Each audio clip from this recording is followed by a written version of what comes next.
It's time now for the Success is Subjective podcast. Here is your host and therapeutic consultant for young adults only, Joanna Lilley.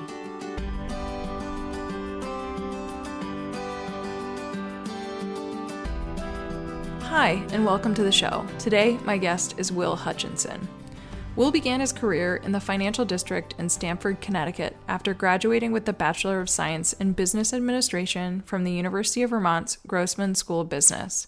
Following an internship with the fixed income trading firm Greenwich Capital Markets, Will held positions in equities, fixed income, and commodities at the Royal Bank of Scotland and Gerald Metals, Inc. As an alumnus of Foundation House, Will is intimately familiar with the journey on which each of Foundation House's residents embarks.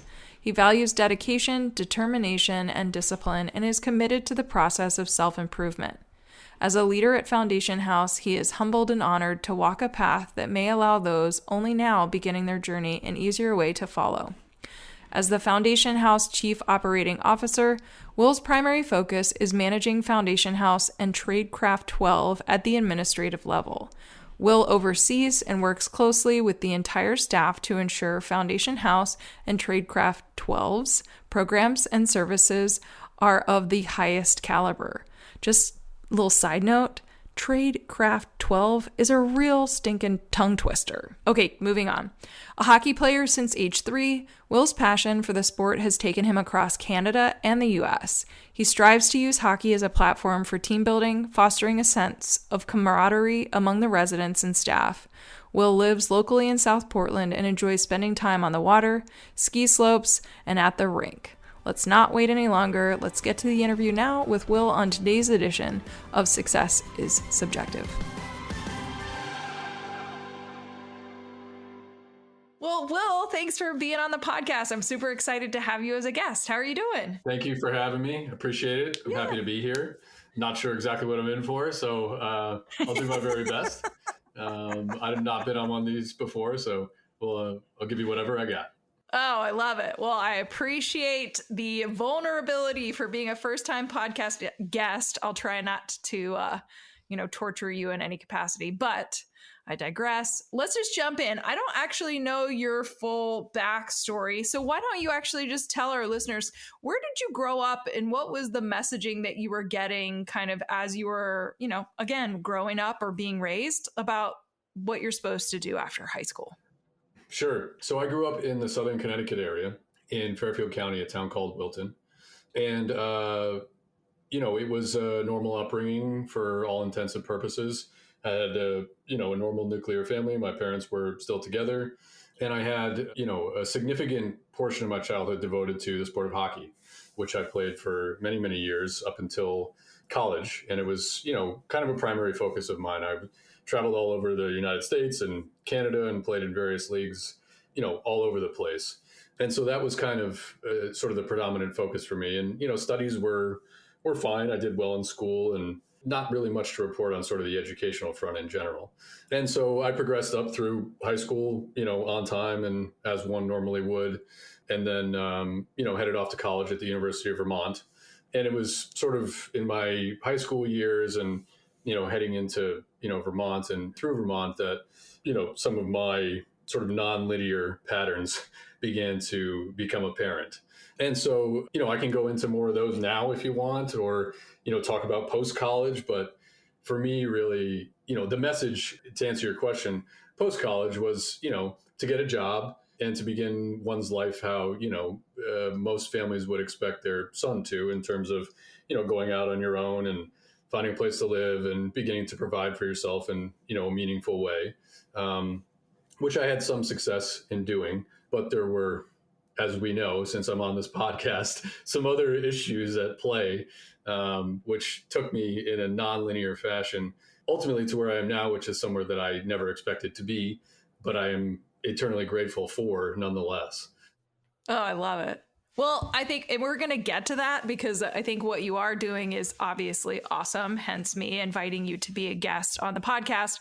But I think what I'm hearing you say in summary, literally growing up, it was instilled in you that there is this like forward momentum of, obviously focus as much as you can, because basically the carrot of what's next is supposed to continue to be this perpetual development of what success is supposed to look like. And I think culturally, I know Southern Connecticut, sometimes depending on who you ask, folks feel like it's an extension of New York City. And then there's so just culturally speaking, right? Everybody's moving, right? Like you are in motion all the time. Okay. So I'm going to pause for a second. And I just have to ask you this question because it is literally time sensitive. Stanley Cup playoffs are happening right now. So my question is, are you rooting for the Bruins or the Rangers? Oh, no, okay. no. Okay. I just had to ask. I happen to be here in Maine, but I exist up here in enemy territory. And growing up in Southern Connecticut, I spent a lot of time in Manhattan, and the Rangers are, my squad through and through, and have been since I was, this big. So yeah, it's a little tough up here, but I have some compatriots. The owner of Foundation House, Patrick, who you know well, is one as well. So, there's a few of us kicking around up here, but, our fingers are crossed. Obviously, the team looks good this year. But yeah, I'm a New York guy. I worked in there, I lived close by. So that's me for sure. Okay, perfect. Well, thank you for going off script and answering that extremely important question. We could talk about hockey all day, but I don't think that's the point of the podcast, really. We certainly could. Okay, so back to what you said. I know you kind of alluded to it, like, hey, I did have a very different job and I was successful in what I was doing until things kind of started to fall apart. Mm-hmm. So if you feel comfortable actually kind of circling back to that point, because I think that sheds light on where maybe some of those signs started to be displayed, that the path that you were on was not the path that you were meant to be on. And then obviously you were headed somewhere else, which kind of tees you up to talking about what it is that you're doing now. So if you feel comfortable just kind of going back to Sure. That post-college experience, you just said, like, I worked in the city. So tell us about that.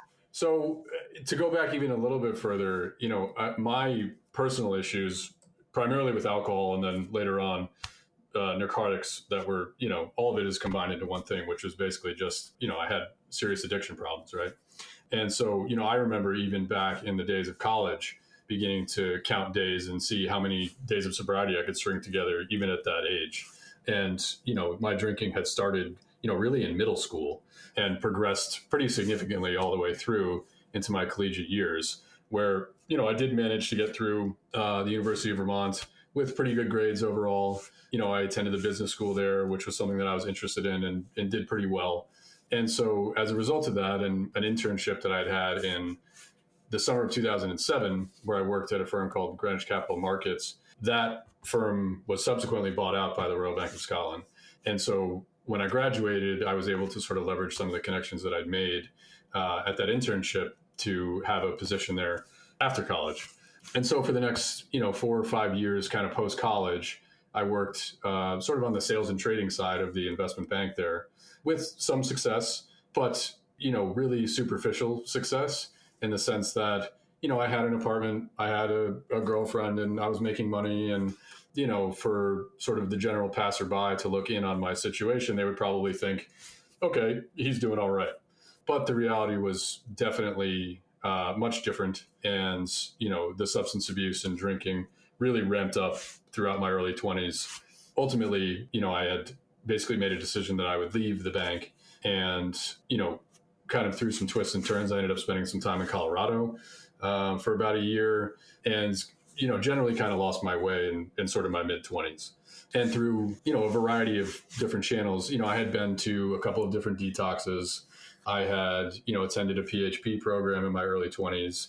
And most of these were kind of half-baked efforts, right? I never really felt that, I didn't invest myself fully into the process at any of these sort of initial steps. And as a result, I continued to find myself right back where I started. And so there wasn't really much progress made until I had really found myself in a bad position and basically what I would call the bottom after spending a year in Colorado. And so I, thankfully, I have very supportive parents, and they were able to bring me back to the East Coast, and ultimately through a referral from, his name is Dr. Ryan at Yale, an old friend of my father's, ended up at Mountainside in Connecticut. And it was from there that I ultimately made my way up to Maine here to Foundation House. And that was 8 years ago now. And so I've been on a journey here in Maine. And yeah, so that's kind of the 30,000 foot view of what transpired. Certainly I'm leaving out a lot of color, which, I can give you if you want. I don't know how appropriate it is, but there were fish tours in there and many nights in New York City and all those types of things as well. But, generally I knew very early on that my relationship with substances was not healthy, but it took me a while to find, the right treatment, the right steps to take. And ultimately, I had no information and really no idea about how to go about addressing this problem, nor did those that were, close to me for the most part. And so that's kind of the story. Yeah. Well, we'll unless you decide to change your mind, we'll leave out the colorful pieces to the story. We'll leave the audience wanting more to reach out to you and say, like, Will, I can come back, if you want to do another one. That next episode will literally just be like war stories. Yeah, war stories from Will. That'll be good.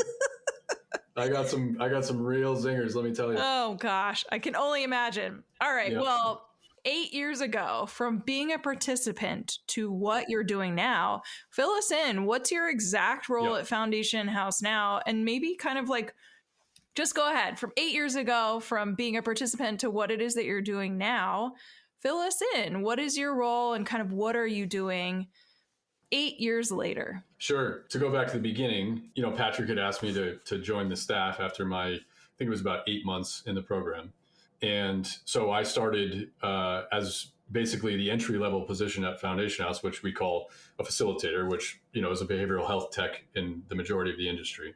And, I happened to be in a position where I was, I had some significant work experience, which is not always the case for a lot of the guys that come to our program, particularly now with, an average age that, maybe once was 27 or 28 is probably closer to 21 or 22 these days. So that's a whole separate topic that we can unpack at some point. But so I had some work experience but what I didn't have was really anywhere to apply it. And Patrick gave me an opportunity to do that, which I remain, wildly grateful for.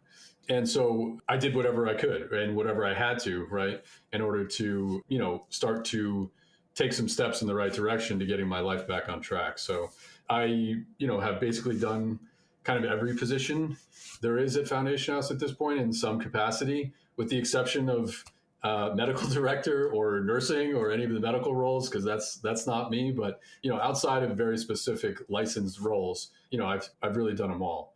And so ultimately, where I sit now is in a position where I see and touch a little bit of everything that goes on at the organization. And so I participate in the admissions process a lot. I talk to folks like yourself, consultants. I kind of oversee a lot of what goes on with all of our properties, with a lot of our financial end of things, human resources things. So really, if it's going on in some capacity at Foundation House, I generally have some knowledge of it and, participate in the things that require my participation, really whatever it is. And as you know, there's a million things going on here at any given time. We just had a trip get back from several weeks scuba diving, the Great Barrier Reef in Australia, with, a dozen guys from our program and a handful of staff. And so there's no shortage of crazy things that need to be tackled. And so, I'm fortunate to have the capacity to kind of, dabble in a little bit of everything. Wow. And it just like, as you're talking about all of that, all I can think about is the amount of responsibility and awareness that needs, it just has to be present in order for that. I mean, literally, you're operating a massive organization, which I do want to get back to, just like, what is Foundation House? Who is the Foundation House guy? So we can kind of do that next. But I digress. What I'm trying to say is what I'm hearing you describe is that your role is very important and you are the perfect person for that, because you just, the work experience. He's over here like, no way. Those are tough adjectives, but yeah, no, it is a big operation. Thankfully, we have a tremendous staff and excellent people who care a tremendous amount about the well-being of the guys that come to our program.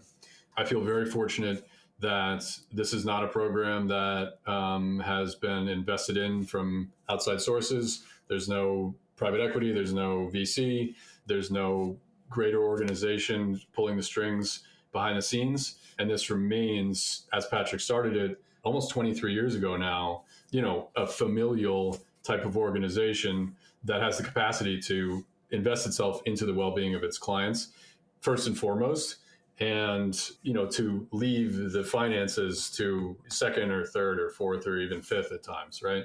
And so it's a lot easier for somebody like me to invest myself into something when I know that the intention is one that I agree with, right?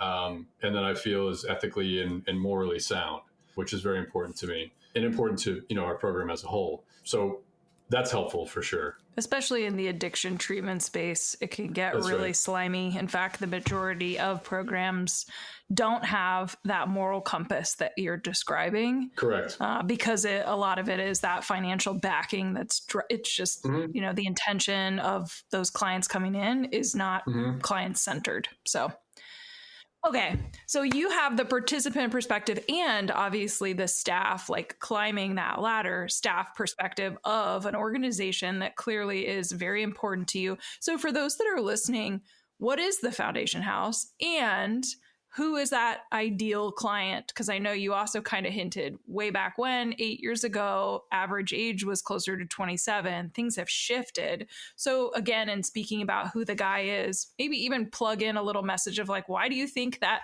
average age has shifted? Sure. So I'll give you sort of my general spiel on what Foundation House is. Yeah. So we have anywhere between 30 and 40 guys typically living with us for an extended period of stay, usually recommended length 6 months to a year. And these men and young men will typically be traveling to stay with us from somewhere else in the country. So, almost 99% of the guys accessing Foundation House are not from the local Maine area. And the vast majority of them will be coming to stay with us after a stay of some type of primary treatment. And historically, it's kind of looked like a half and half between guys that have done their primary treatment at sort of a brick and mortar historical rehab facility, Hazelden, Betty Ford, Mountainside, something that, somebody would think of as rehab, right? And the other half have typically been coming from wilderness programs. So, where all they are. Out west, there's several here in the Northeast now as well. And so the guys are going to come typically after their initial stay, though, in recent years, we've seen, and we have the capacity now with the partial hospitalization program running to take guys that, historically may have made their way to primary treatment, but maybe didn't necessarily need a full 90-day stay, or, those guys can come straight into Foundation House at this point. But historically, it's been a kind of 50-50 split. And so the guys will live with us for 6 months to a year. They're going to access clinical services when they first arrive and throughout the perpetuity of their stay. Typically, they're going to start at a PHP level of care, move to their intensive outpatient, and ultimately kind of end up at the outpatient level of care, with the goal being that as they're here and over time, they're going to pare down their clinical services and begin to add in the other things that are going to ultimately get them wherever it is that they want to go. And it's obviously different for every single one of these guys. Some guys still need to finish their high school. Some guys are working towards higher education in some capacity, might be matriculating credits at USM or SMCC or, Bowdoin or whatever the case may be. And then for the guys that are a little bit older on the end of the spectrum, a lot of those guys are going to be looking to find their way back into the workforce, or maybe into the workforce for the first time. And those jobs look different. We have guys, we have alumni that, one in particular that I'm thinking of, who's the head pro at a local golf course. So he helps guys get jobs there. We have guys who do landscaping or, Whole Foods or, the get well job, as it were, right? And so that's kind of, you have your clinical services, you have, what you're working on personally in order to further yourself and your goals. And then, the kind of big third pillar that you will have seen if you've seen any of our marketing material or any of our website or anything like that, it's all the crazy stuff, right? And that's the, trips to Australia or our ranch up in Bethel where the guys go skiing and ice climbing. In the summertime, we have, there's 16 horses there now, about to be 6 more. We have a paintball field up there and a pool and just everything under the sun that you can think of in terms of outdoor wilderness-based activity goes on up there.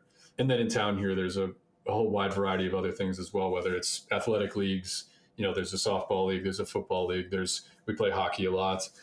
We have a gym on site and, our float pods, obviously. And so there's no shortage of the extracurricular as well. And you and I both know that that piece of the puzzle is just as, if not more important for certain guys than are, the importance of their clinical services, right? Equally as important to plug these guys in and, have them begin to feel some sense of camaraderie in this process. As you know, many of these guys have, been alone in a crowd, whether at college or, maybe they left college and now they're isolating at home or whatever the case may be. It's tremendously valuable to access a place like the Foundation House where there's so much forward momentum sort of on its own that one can sort of attach themselves to that momentum and start to find some of their own, whereas generating it on your own outside of a place like this can be really, really hard for some of these guys. Yeah, we're going to link the website in the show notes of the podcast. And I think that for anybody that's not familiar with Foundation House, Will, I think you hit the nail on the head. If you've looked at any of the marketing material for Foundation House, it is everything that they do.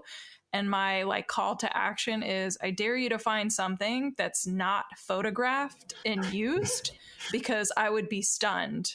That's a tough one. They literally do everything. Yeah, it's true. No, there is absolutely no shortage of all kinds of activities. And, there's something for everybody, right?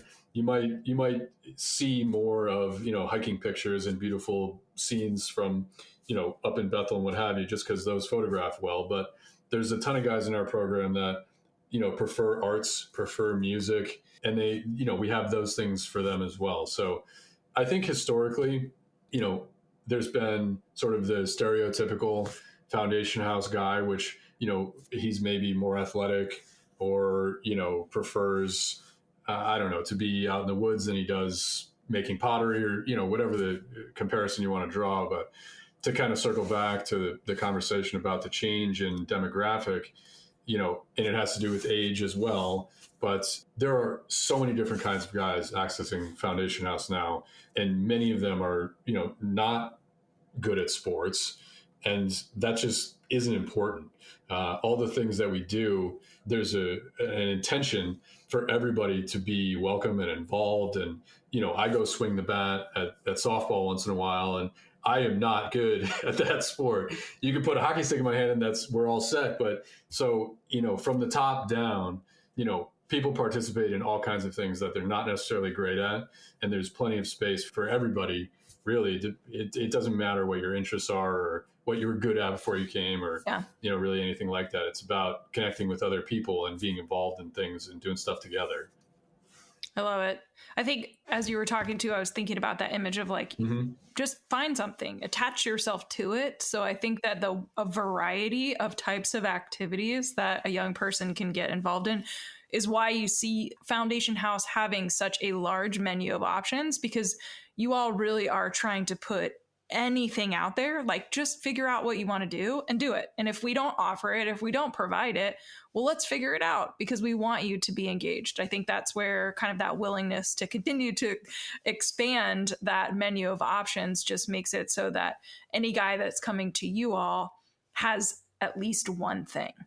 Yeah, that's for sure. And it's an excellent point. Historically, Dan, our director of programming, does a fabulous job of, fielding interest from the guys in terms of, what do you guys want to do? The milieu often looks different. Sometimes we have, 5 guys who are great hockey players and other times we don't have any, right? And so there is sort of a constant finger on the pulse of, what is going to be most effective for the guys that are in the program at any given time.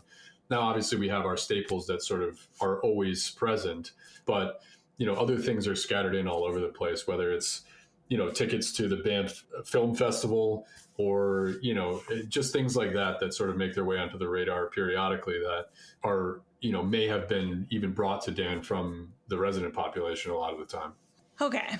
So having heard all that, again, link will be in the show notes. Please reach out, not just to Foundation House, but I'm going to do a more specific, like if you have questions or you want to hear some of Will's war stories, reach out to Will directly. We'll have your contact. But Sure. I want to ask this one question because I think, again, knowing where you grew up and the path that you were on, right? Like UVM, business school, went and worked in the city at the Royal Bank of Scotland, like where you were compared to where you are now, right? If somebody from Southern Connecticut looked at kind of the juxtaposition for the change in roles, there might be a lot of judgment. Let's just be real, right? Because oftentimes, especially an extension of New York City, what drives quote unquote success is dollar signs. But what we know in the real world is that's not really what defines success. So I'm just going to ask you this question because I ask most of my guests, but knowing where you are now,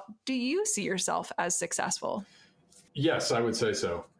And my metric or gauge of that is not dollar signs, as you kind of alluded to. And you're not wrong about Fairfield County and Southern County or Southern Connecticut in the sense that there is that general sort of consensus, right? Thankfully, my family doesn't really subscribe to that philosophy. And so I don't feel that pressure. I didn't really ever feel that specific pressure from my family, which I'm thankful for, but there is sort of the general pressure of that area. And you're absolutely right about that. But I feel mostly content on a daily basis. And I try not to strive for happiness because we know that's fleeting, right? But in terms of on a daily basis, when I wake up in the morning, I am generally happy to be who I am. And I feel content in most regards, basically all the time. I feel fulfilled in what I do for work. I have great relationships with other human beings, and the relationship that I have now with my parents and family is, just wildly better than it was ever throughout, obviously my using years and what have you. So, that's a long answer, but I guess the short answer is yes, I feel successful at this point in my life. That's not to say that there's not a lot of things yet to accomplish, but for now, I think I'm doing okay. I always like the long answers because you can't answer that succinctly. If somebody asks, I mean, it's such a, the question is almost yes or no, right? But you can't answer yes or no without trying to explain or justify your reasoning. So I always appreciate it. It is a targeted question for sure, but I liked your long answer. Great.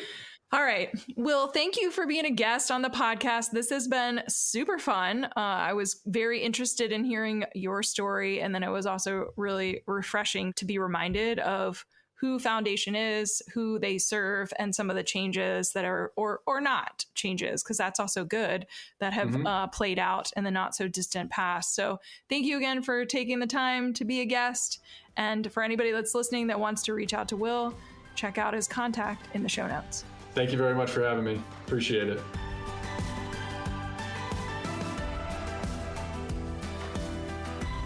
That's it for this week's Success is Subjective episode. We want to thank our guest for joining Joanna on the show this week and for being willing to share your journey. This podcast would not exist if it weren't for people such as yourself. Stay tuned for our next episode, where you can bet it'll be another amazing human sharing their personal story with the world. Make sure you check out the show notes, where you will find contact information, website details, and all social media for our guest. Put a face with a voice by accessing their interview on the newly formed successissubjective.org website. If you are interested in being a guest on the podcast, you can email Joanna at joanna@successissubjective.org. Be sure to check out the collegealternative.org and lilyconsulting.com websites for additional resources outside of podcasting. If you are listening to the show on Apple Podcasts, please subscribe to the show. And while you're at it, feel free to leave a review. You can also download to listen to the Success is Subjective podcast on other popular podcast apps, such as Audible, Google Podcast, iHeartRadio, Spotify, Stitcher, and TuneIn Radio. Last but not least, Success is Subjective is listener supported, made possible by our team and by you. You can support this podcast by joining the Patreon community at patreon.com/successissubjective. Thank you for tuning in, and remember, there is no single path through life. Success is what you make it.